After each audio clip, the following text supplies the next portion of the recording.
Buenos días. Tengan todos los presentes, participantes, anfitriones y miembros de la clínica docente radiológica. Es un honor para mí iniciar la clase de hoy. Me presento,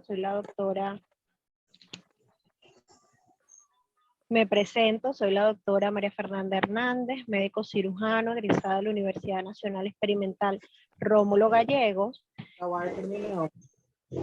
Actualmente real del Servicio de Cirugía General del Hospital Pablo Costofía en San Fernando de Apure, hoy en calidad de moderadora de la ponencia, al igual que la doctora Mariana César, médico cirujano UNER también. Nos toca moderar la clase de hoy de el doctor Manuel Ceballos, médico cirujano egresado de la Universidad de Carabobo, médico radiólogo egresado de la Universidad Central de Venezuela. Hablemos un poco entonces de Omicron. Bienvenidos. Por favor, mantengan sus audios apagados. La nueva variante del coronavirus aparece por primera vez en Botsuana, un país del sur del continente africano, el 11 de noviembre del presente año. Se aísla en este país, mas no se estudia allí. Es por ello que el 14 de noviembre de este año se estudia o se aísla por primera vez en Sudáfrica, el cual es el primero en iniciar el reporte y lo identifica como una nueva variante del SARS-CoV-2. 10 días le tomó a Sudáfrica enviar las muestras y notificar esta nueva variante a la Organización Mundial de la Salud, es decir, para el 24 de noviembre, bajo el nombre científico de B1529. La misma organización se tomó solo 2 días para nombrarla una VOC, por sus siglas en inglés, o una variante de preocupación. Una variante de preocupación, debido a que cumple con 3 de los criterios fundamentales para convertirse en una variante de preocupación. Estos son un aumento de la transmisibilidad o un cambio perjudicial en la epidemiología, un aumento de la virulencia o una variación de la presentación clínica de la enfermedad y una disminución de la eficacia de los medios de prevención de los tratamientos disponibles o bien de la vacunación, que hasta ahora el Omicron ha cumplido con cabalidad. Para la actualidad se conoce hasta el último informe de la Organización Mundial de la Salud, que ya se encuentra en los 5 continentes de todo el planeta Tierra. Aproximadamente en 89 países lo han confirmado ya el Omicron. Se ha extendido de manera masiva por todo el mundo en pocas semanas, mucho más agresiva la transmisibilidad que la variante Delta, que era la dominante en el mundo hasta el momento, la que había sido de mayor transmisibilidad, contagiabilidad y de gravedad, de hospitalización. Contagiosidad. ¿Por qué la variante de Omicron disculpa es que te interrumpa, a por sus favor. otras 4 variantes Está de teniendo preocupación? interferencia Los la audios, doctora por Ana favor, María Zambrana y Marisabel mantener Páez. apagados. Para que por favor, si no apagan los audífonos, los coloques en sala de espera porque está interfiriendo severamente en todos los participantes. Se hace un llamado para que todos, por favor, cancelen el audio. ¿Listos? Porque el ponente no puede cancelar todos los audios uno por uno porque eso crea desconcentración en la ponencia. Por favor, se les agradece. Listo, doctora, puede continuar. Bueno, continúo entonces. La variante Omicron es muy distinta a las otras 4 variantes de preocupación, entre ellos alfa, beta, gamma y delta. ¿Por qué? La proteína pico, que es el principal mecanismo de acción del coronavirus al receptor de las células humanas, tiene más de 32 variaciones en la proteína pico y en el dominio de unión tiene más de 10. Un infectólogo y un virólogo de Sudáfrica la describe como un monstruo en cuanto a variaciones, debido a que es completamente distinta a la cepa originaria y a las otras demás cepas. No se había visto tal grado de variabilidad y de cambios hasta ahora. Lo describen además como una constelación inusual de mutaciones. ¿Qué pasa? Para que se dé un aumento en estos cambios en la virulencia y unas nuevas variantes, lo que debe producirse es un aumento en la transmisibilidad del virus.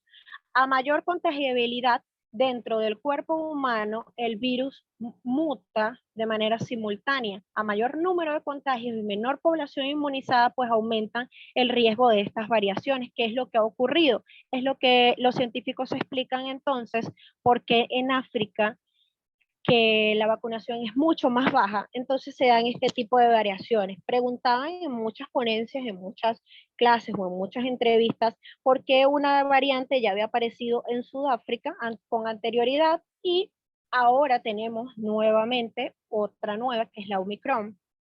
¿Son los sudafricanos más susceptibles a las variaciones del coronavirus? ¿O somos más susceptibles nosotros? ¿Qué ocurre?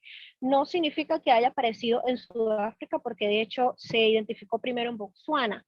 Nunca hemos encontrado al paciente cero del coronavirus, no sabemos a ciencia cierta de dónde vino. Lo que sí es cierto es que Sudáfrica cuenta con una investigación genómica mucho más avanzada que otros países y es la líder en su continente. Esto es lo que ocurre. No es que apareció aquí, sino que aquí se identificó. No tiene nada que ver con que los sudafricanos sean más susceptibles o no a este virus. Al igual que en las otras variantes del coronavirus, tenemos que se transmite a través de las microbiotas de Fluger que se encuentran en el aire de las personas infectadas, bien sea por no tener medidas de bioseguridad o además entrar por la conjuntiva de los ojos. Inicia su descenso por las vías aéreas superiores hasta llegar a las vías aéreas inferiores. En el Omicron tenemos mayor transmisibilidad en las vías aéreas superiores. Es un virus que es más contagioso, más transmisible y puede evadir las defensas previas. Sin embargo, presenta una diferencia que fue identificada hace pocos días por un científico, un virólogo en este caso, en Hong Kong llamado Michael Cham, donde nos dice que esta variante tiene 70% más afinidad a los bronquios de los seres humanos que cualquier otra de las variantes, por lo cual se centra entonces esta ponencia, la broncopatía del Omicron. Creíamos que era algo más pasivo, una sintomatología un poco menos agresiva, más leve, menor tasa de hospitalizaciones, lo cual sí se ha mantenido, pero la expansión por todo el mundo, la tasa de hospitalización y la mortalidad que se confirmó el pasado 9 de diciembre, cuando el primer ministro del Reino Unido afirmaba la primera muerte por Omicron en su país. Entonces, ¿qué tenemos hasta ahora? Es más transmisible, es nueva, tiene muchas otras mutaciones y se adhiere 70% más a los bronquios. Dando final entonces a esta introducción, los dejo con el doctor Manuel Ceballos para que inicie propiamente la ponencia. Adelante, doctor.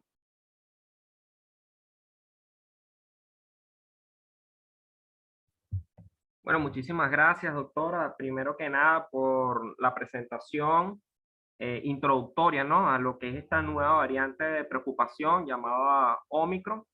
Si bien es cierto, todo lo que usted comenta está en fase de aprobación, no es todavía algo comprobado científicamente y aceptado a nivel mundial. Hay muchas cosas que todavía quedan en el aire, así como hay otras que están en pleno estudio, ¿ok? Sin embargo, yo para efectos del seminario del día de hoy, ¿ok? Les traigo este webinar denominado la radiografía del Ómicron. ¿Qué pasa con esto? Okay. Yo estoy fundamentándome en la etiopatogenia principalmente de esta variante y por ende los hallazgos que pudiésemos encontrar en la rayos X de tórax. Vuelvo y les digo, esto es una variante que está en estudio. Los científicos pues están cada vez más investigando cosas nuevas. Puede ser que esto que hoy les voy a mencionar el día de mañana no tenga mucho fundamento, así como puede ser que lo tenga, ¿ok? Esto es, la necesidad de yo poder impartir esto es enfrentarnos al Omicron a través del estudio por imagen. ¿Qué es lo que nosotros esperamos encontrar? Por eso hago hincapié en que son hallazgos sugerentes de broncopatía. Considerando todo lo que ya la doctora anteriormente les acaba de mencionar, es importante que reconozcamos pues la afinidad tan importante que tiene Omicron con los cilios respiratorios, específicamente del árbol traqueobronquial, ¿ok? Entonces, partiendo de allí, vamos a llevar esto a la rayos X de tórax y más o menos cómo es o cómo vamos a suponer se debe ver este tipo de broncopatía o mejor dicho, bronconeumopatía, porque todavía no sabemos si afecta directamente el parénquima pulmonar. Eso se sabrá con el tiempo, pero de igual manera les voy a dejar acá las herramientas que desde el punto de vista radiológico se pueden apreciar. ¿Okay? Bueno, sin más preámbulos, vamos entonces a dar comienzo a esta ponencia. Espero les sirva de mucha ayuda y puedan a su vez reconocer cómo identificar. ¿Ok? Bueno, lo primero es que antes de hablar de un síndrome bronquial debemos conocer algo muy básico llamado anatomía. Sin la anatomía, sin esta poderosa herramienta, no podemos abordar ni imagenológicamente, ni patológico, ni tampoco a través del tratamiento. ¿Okay? Por eso la anatomía es imprescindible. La segmentación pulmonar, obviamente también la bronquial, pero me llama mucho más la atención la pulmonar porque así radiológicamente podemos identificar a qué nivel está ese segmento específico del bronquio que está afectado en la rayos X.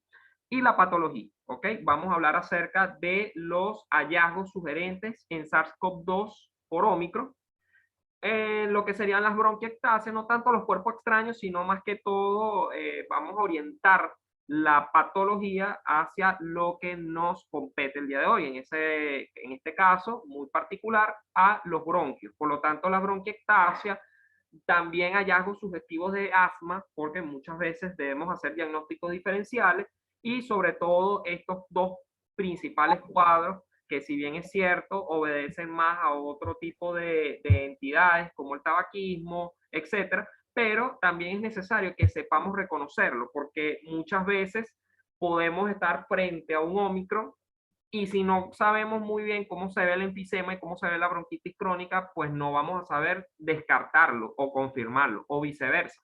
Entonces debemos estar muy pendientes de cómo se ven cada uno de esos hallazgos en la radiografía. Bueno, primero que todo, como les digo, la anatomía bronquial es esencial.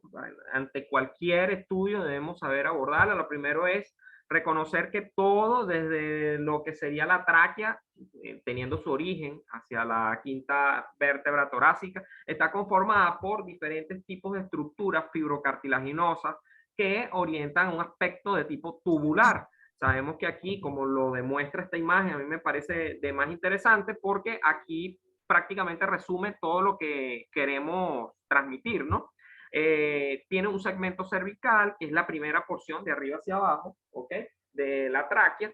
Tiene también un segmento intratorácico, ¿ok? A partir de allí, la carina permite la bifurcación del mismo en dos bronquios principales, uno derecho, uno izquierdo. Sabemos que por la disposición mucho más corta, mucho más verticalizada, lo que es el parénquima pulmonar derecho es más propenso no solo a los cuerpos extraños, sino también a las patologías infecciosas. Y el bronquio principal izquierdo, recuerden que cada uno de ellos se divide en lobulares. Recuerden que cada bronquio se le denomina lobulares porque va hacia un lóbulo específico del pulmón, y luego una vez que lleguen allí se subdividen en los bronquios segmentales. Ya vamos a ir hablando de cada uno de ellos para que los puedan reconocer muy bien. Después, obviamente, ya después de los segmentarios vienen los bronquiolos, que ya radiológicamente no son muy identificados. De igual manera, la unidad alveolar tampoco son visibles en los estudios por imagen. Pero hay que, de igual forma, saber que existen y que forman parte de la anatomía básica. Hay que también determinar las relaciones que existen, ¿okay?, de los bronquios con diferentes tipos de elementos. El bronquio no está solo. El bronquio siempre está acompañado de un elemento vascular, una arteria, una vena, y del sistema linfático. Entonces, bueno, aquí más o menos una representación muy por encimita de lo que quiero transmitirle. Miren aquí la relación importante que tienen los bronquios con los elementos vasculares, ¿ok? En este caso, reconociéndolo del lado izquierdo, y la importancia de estas estructuras que ustedes ven acá, representadas en la imagen en color amarillo redondeado, que son los ganglios linfáticos pariliares. Ellos también se pueden engrosar en procesos inflamatorios. Sabemos que no es lo típico en el COVID-19 ver adenopatías, pero están allí y es importante también que los sepamos reconocer. Ok, aquí más o menos una representación ya del lado derecho, más o menos como ustedes ven, están acompañados por la arteria pulmonar ascendente derecha, la vena pulmonar superior derecha y la arteria pulmonar interlobar.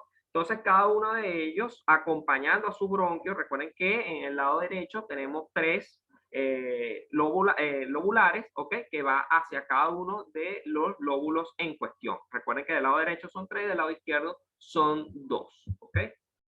Bueno, partiendo de esto, hay que reconocer que las divisiones, tal como ya les mencioné, son las principales, son los bronquios principales, los lobares o lobulares, los segmentarios, y hay unos mucho más pequeños denominados subsegmentarios y bronquiolos que no son perceptibles o no son visibles a la rayos X de todo. Entonces, miren, aquí una representación. Obviamente esto no es un seminario para yo explicarles neumonología, pero sí es importante que por lo menos lo básico se lleven de acá y sepan pues identificar cuando estamos frente a un bronquio de tipo lobular o estamos frente a un bronquio de tipo segmentario, porque a partir de allí en las rayos X podremos definir, bueno, mira, sabemos que este paciente tiene la clínica de Omicron, probablemente ya le hicieron todas las pruebas moleculares y dando positivo, y veo que hay ciertos bronquios que están un poco engrosados en las rayos X. Bueno, ya eso no supone, no solamente vale con decir que el paciente está frente a una broncopatía, no, o sea, es necesario reconocer el apellido de esa broncopatía, cuál es la ubicación anatómica, qué otros hallazgos asociados están presentes, en fin, o sea, varios tipos de hallazgos que se tienen que explicar. Entonces, bueno, aquí a grandes rasgos sabemos que la tráquea, más que todo en su porción intratorácica, está formada por mucosa también, que en su pared posterior traqueal muestra estos pliegues, ¿ok? Pliegues o estriaciones longitudinales que están formadas por diferentes tipos de fibras elásticas, ¿ok? Aparte de eso, si nosotros le ponemos un microscopio, ¿ok?, a esa mucosa, miren cómo se va a conseguir todas estas cantidades de estructuras o microestructuras mucho más pequeñas, como lo son los nervios y las arterias, presencia de glándulas. Recuérdenlo, como dijo la doctora, en la etiopatogenia, el Omicron tiende a tener muchísima más preferencia sobre esta mucosa, mucho más que en el resto pues, de estructuras que ya conocemos en otras variantes. Aparte de eso, miren el epitelio, la presencia de los vasos linfáticos, los músculos, importante también encontrarlos en ese aparato mucociliar, ¿ok? Entonces, bueno, aparte de eso, tenemos lo que vendría siendo toda la presencia de las divisiones tanto superiores como de inferiores en el campo izquierdo, así también como las superiores, media y derecha, medias inferiores, disculpen, en el lado derecho. Todo esto es solamente una lámina de repaso para que lo consideren, lo repasen cuando tengan algún tipo de duda, y créanme que les va a servir muchísimo. Neta, les va a servir muchísimo para luego identificarlo en la radiografía. Más de lo mismo, presencia de la segmentación. Bueno, yo particularmente aprendí la segmentación por nombres, así como anteriormente les mencioné, si es el segmento superior derecho, si es el segmento inferior izquierdo, lingular, etc. Pero hay quienes les gusta mucho más utilizar esta nomenclatura de segmentación. Yo la veo un poco más compleja, hay otros que la ven mucho más sencilla. De igual manera se las dejo acá para los que son más visuales, la aprendan y la lleven consigo. Entonces, segmentación pulmonar. Bueno, ¿qué tiene que ver el pulmón acá si estamos hablando de bronquios? No, por supuesto que tiene mucho que ver, porque la segmentación pulmonar nos ayuda también a precisar si ese bronquio está acompañado, por ejemplo, de un proceso neumónico, de un proceso obstructivo, atelectático, por ejemplo, y eso nos ayuda a identificar cuál es el lóbulo que está afectado. ¿Okay? Les agradezco, por favor, apagar el audio, los muchachos que vayan ingresando, ya que trae interferencia, trae interrupción. Bueno, para más o menos tener en cuenta, este es el pulmón derecho, visto por delante, visto por detrás, más o menos reconocer que mismo tiene un lóbulo superior derecho, a su vez, segmento, ¿okay?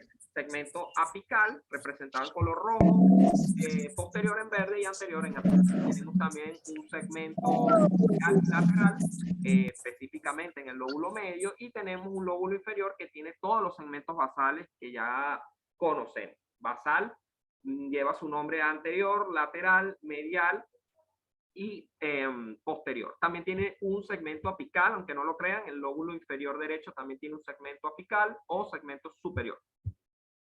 Si en algún momento me dejo de escuchar o hay algún tipo de interferencia, por favor comunicarlo en el chat, ¿ok? Para que entonces me comuniquen y así yo poder continuar, ¿ok? Bueno.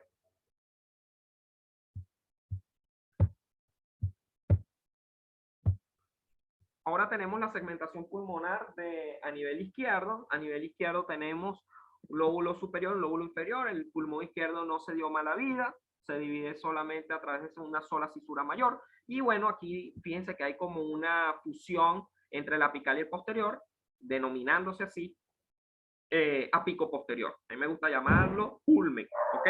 Tenemos también el lóbulo el segmento inferior, pues de ese lóbulo superior, está conformado por la división língula. Tiene a su vez, de ahí su nombre, una língula superior y una língula inferior. Y luego tenemos la parte del lóbulo inferior del pulmón izquierdo, que es básicamente similar al derecho. La única diferencia es que hay una fusión también entre el basal anterior y el interno. ¿Okay? Entonces, eso vendría siendo lo básico a reconocer en lo que sería la anatomía básica. Ahora, vamos a hablar acerca de qué es un síndrome bronquial. Un síndrome bronquial es el conjunto de signos y patologías que determinan una obstrucción o una alteración normal de la arquitectura fisiológica, ¿ok? De todas las vías respiratorias intratorácicas. Todo lo que ya más o menos les acabo de explicar, todo ese árbol traqueobronquial se ve alterado. Específicamente se va a ver alterado. Hoy en día sabemos la ola de Omicron, sabemos ya hacia dónde tiene afinidad de atacar Omicron y su preferencia por los cilios respiratorios bajos. Entonces, ya con esto tenemos la principal herramienta para poder identificar un síndrome bronquial post-COVID, específicamente Omicron. Estos hallazgos nos pueden sugerir, recuerden, como les comenté al principio de la ponencia, aquí no estamos hablando de que esto esté científicamente comprobado. Omicron está en estudio. Sin embargo, radiológicamente hablando, en radiodiagnóstico, sabemos que podemos conseguir signos sugerentes de broncopatía que nos puedan llevar a sospechar si se trata o no de Omicron. ¿Okay? Bueno, entonces vamos a ir comenzando más o menos todos esos hallazgos que nos puedan sugerir o nos puedan conducir a que se trate de Omicron. Lo primero son las famosas bronquiectasis. Ya vamos a ir hablando de ellas. Esas dilataciones bronquiales anómalas que no deberían estar presentes pueden estar también acompañándonos en este cuadro. El asma acá no lo coloco como diagnóstico de Omicron. Ojo con eso no tiene absolutamente nada que ver una cosa con la otra, pero el asma bronquial nos ayuda a reconocer ciertos signos y a establecer diagnósticos diferenciales con Omicron, porque entonces nos puede llegar un paciente con una antecedente de asma bronquial, ¿ok? De larga data y que radiológicamente podemos ver hallazgos y nos puede sugerir, mira, eso puede ser Omicron y no necesariamente, ¿ok? Entonces siempre es importante también reconocerlo. El EPOC, bueno, mejor dicho, enfermedad broncopulmonar obstructiva crónica, aquí me faltó la B, conformado principalmente por enfisema y bronquitis. Y bueno, hay que reconocer también que existen neoplasias propias de las vías bronquiales. No es tema de seminario el día de hoy, pero sí también considerando que existen dentro de todos estos hallazgos.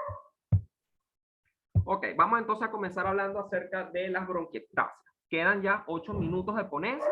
Al finalizar estos 8 minutos volvemos a comenzar la ponencia con la misma identificación y la misma clave. ¿Ok? Bueno, primero, ¿qué es una bronquiectasis? Si no conocemos el concepto, rara vez vamos a poder identificarlo radiológicamente. Bueno, una bronquiectasia es una dilatación permanente e irreversible de la luz bronquial. Origen de las bronquiectasias, muchísimo. De origen infeccioso, tumoral, obstructivo, fibrosis, pérdida del volumen pulmonar, atelectasia, etcétera, nos pueden conducir a bronquiectasia. Sin embargo, para efecto del seminario nos interesa el primer punto, que es el infeccioso.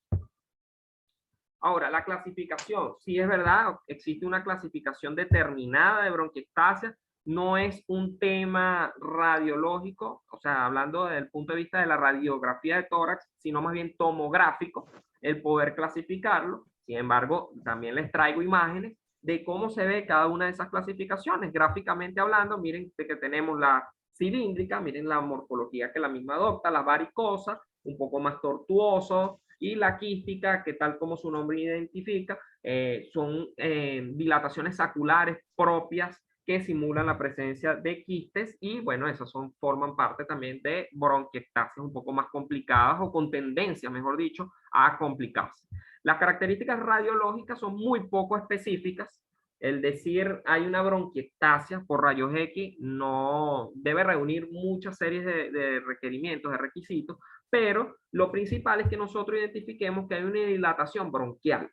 Si nosotros no identificamos que la luz del bronquio está dilatada, pues no vamos a poder dar un diagnóstico de bronquiectasis.